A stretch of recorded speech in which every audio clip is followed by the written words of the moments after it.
Hello student, my name is Nandini. स्वागत है आप सभी का एक बार फिर से हमारे इस न्यू करंट अफेयर सेशन में।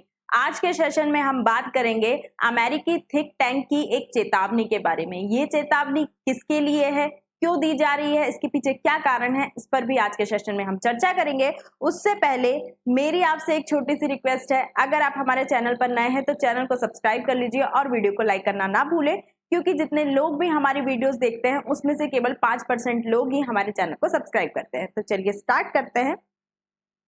पिछले लगभग 2.5 सालों से रूस और यूक्रेन के बीच जो युद्ध है वो जारी है। ये संघर्ष इतना लंबा हो गया है जिसका कोई भी अभी तक रिजल्ट नहीं निकल पाया है ना। दोनों जो देश हैं किसी भी नतीजे पर इस संघर्ष के कारण पहुंच नहीं पाए है ना।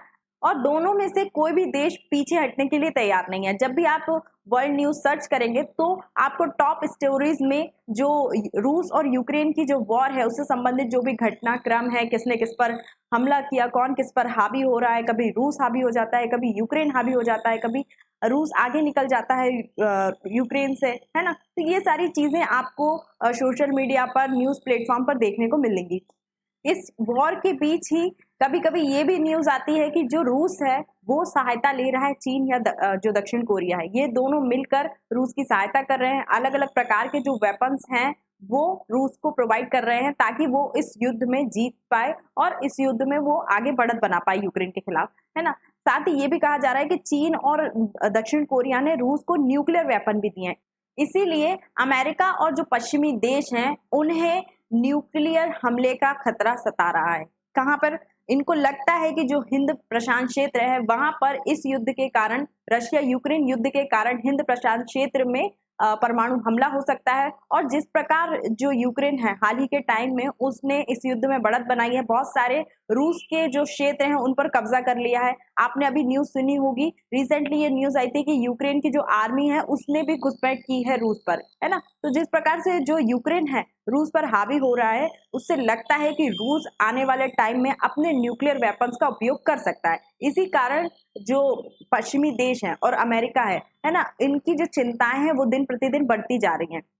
और रिसेंटली ऐसी बहुत सारी जियोपॉलिटिकल घटनाएं हुई हैं, इवेंट्स हुए हैं जो रूस और चाइना की जो सैन्य साझेदारी जिस प्रकार से बढ़ रही है उसको दर्शाते हैं। चाहे जो चाइना के राष्ट्रपति हैं उनका मॉस्को दौरा हो या फिर पुतिन का बीजिंग दौरा हो, ये सब दर्शाते हैं कि रूस और चाइना कैसे आपस में अपनी साझेदारियों को बढ़ा रहे हैं, है ना। इससे क्या हो रहा है कि जो नाटो सदस्य हैं उनको कहीं ना कहीं न्यूक्लियर खतरे की, न्यूक्लियर वॉर की जो चिंता है वो सता रही है। लेकिन इसी बीच अमेरिका के एक थिंक टैंक जिसका नाम है centre for arms control and non proliferation, इनके एक एनालिस्ट हैं जिनका नाम है शॉन रोस्टकर। इन्होंने एक लेख प्रस्तुत किया जिसका नाम है द डिप्लोमेट्स। इसमें एक इनका छोटा सा लेख आया जिसमें इन्होंने अमेरिकी और पश्चिमी देशों को चेतावनी दी है। इनको चेताया है कि आपको रूस के पीछे उतना नहीं पड़ना चाहिए, क्योंकि आपको अभी फिलहाल में उनसे इतना ज्यादा खतरा नहीं है, मतलब रूस और चाइना से उतना ज्यादा खतरा नहीं है जितना कि आपको साउथ एशिया में स्थित भारत, चाइना और पाकिस्तान के त्रिकोण से है। ठीक है, तो इस त्रिकोण से पश्चिमी देश और जो अमेरिका है उससे बचने की कोशिश या फिर प्रयास करना चाहिए, ऐसा इन्होंने अपने लेख में, अपनी रिपोर्ट में इन्होंने प्रस्तुत किया है। अब इन्होंने ऐसा क्यों किया?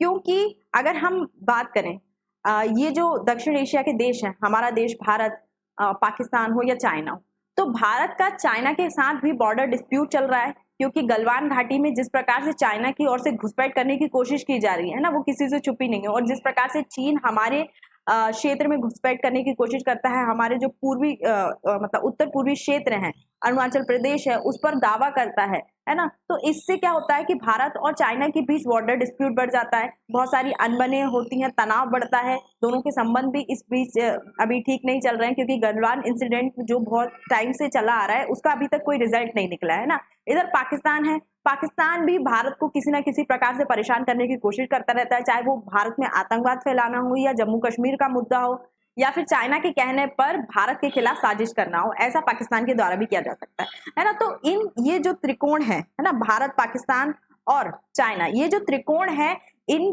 तीनों के पास ही न्यूक्लियर वॉरहेड्स हैं। और आने वाले समय में जिस प्रकार से इनके बीच बॉर्डर डिस्प्यूट बढ़ रहा है, समस्याएं बढ़ रही हैं, तो हो सकता है इस क्षेत्र में साउथ एशिया में न्यूक्लियर हमले की संभावना बढ़ जाती है। ठीक है, क्यों संभावना बढ़ रही है? क्योंकि जिस प्रकार से इनके बीच अनबन चल रही है, जो तनाव चल रहा है, कभी ना कभी युद्ध होगा, आने वाले समय में कभी ना कभी युद्ध हो सकता है और इस युद्ध में तीनों के पास ही न्यूक्लियर वॉरहेड्स हैं, तो इनमें से कोई भी न्यूक्लियर वॉरहेड्स को उपयोग कर सकता है ना, ऐसी संभावना बन सकती है। और अभी सिप्री की एक रिपोर्ट भी आई थी जिसमें मैंने बताया था कि किसके पास कितने वॉरहेड्स हैं, है ना। और सिप्री की इस रिपोर्ट में यह भी बताया गया है कि भारत, पाकिस्तान और चाइना तीनों ही अपने शस्त्रागार में बहुत तेजी से विकास कर रहे हैं, जिसमें न्यूक्लियर वॉरहेड्स का भी ये बहुत तेजी से विकास कर रहे हैं ना। अगर हम बात करें, भारत भले ही पाकिस्तान से आगे है, लेकिन पाकिस्तान का कोई भरोसा नहीं है ना। पहले पाकिस्तान भारत से आगे हुआ करता था न्यूक्लियर वॉरहेड्स की संख्या में, लेकिन अब